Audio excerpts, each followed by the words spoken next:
Good morning guys. মই breakfast কৰি আছোঁ বহি।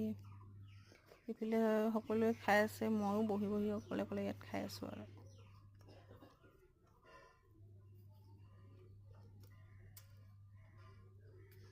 আলু চব্জি বনাই লৈছিলোঁ, পৰঠা আৰু চাহ।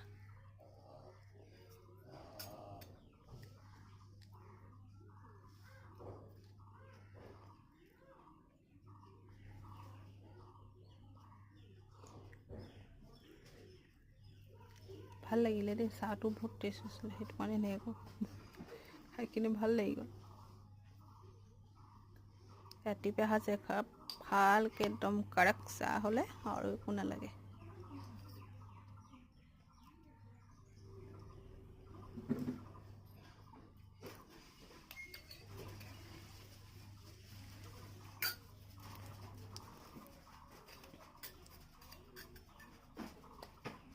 মই খাই লওঁ দেই। আপোনালোকক ভাল লাগিলে লাইক শ্বেয়াৰ কমেণ্ট কৰিব আৰু ছাবস্ক্ৰাইব কৰি দিব দেই। ছাবস্ক্ৰাইব বটনটো টিপি